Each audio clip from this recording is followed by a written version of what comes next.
Apa itu sinematik adalah pertanyaan semua orang. Dan ini adalah jawabannya. Gue yakin abis ini lo pasti ngerti dan lo gak bakal nanya lagi apa itu sinematik. Oke, pertama ada satu hal yang harus lo mengerti.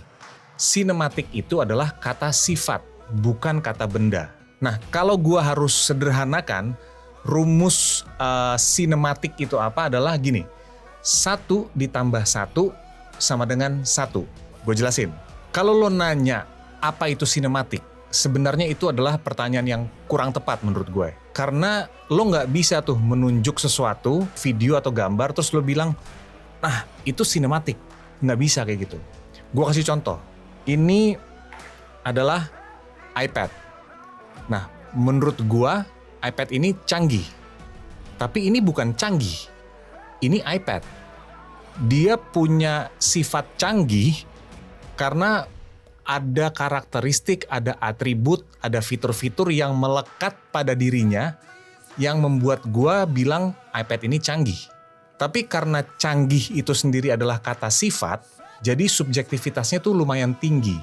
Menurut gua, iPad ini canggih. Tapi menurut orang lain yang mungkin pakai Samsung Tab, bilang, oh belum tentu. Dan sebaliknya. Nah, sinematik itu juga sama.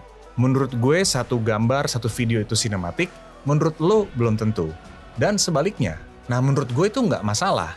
Karena yang paling penting menurut gue adalah kita bisa mengenali yang namanya karakteristik atau atribut apa yang bisa membuat sebuah gambar atau sebuah video itu terlihat sinematik atau punya sifat sinematik. Dan kalau gue harus sederhanakan karakteristik dan atribut ini, itu jadi 2, yaitu storytelling dan sinematografi. Nah, 2 ini bahasanya tuh harus collab lah. Karena ketika kolaborasi dari 2 ini tuh berhasil, barulah gambar tersebut atau video tersebut punya sifat yang namanya sinematik. Makanya rumus gue di awal tadi, 1 ditambah 1 sama dengan 1. Cerita yang bagus ditambah dengan sinematografi yang baik sama dengan sinematik. Karena sinematik ini lahir ketika si cerita dan si sinematografinya ini kerjasama menjadi satu kesatuan. Tapi jangan disamain sinematik dengan sinematografi. Sinematik itu kata sifat, sinematografi itu ilmu. Itu beda lagi. Follow gue kalau lo mau naik kelas dari videographer jadi strategic partner.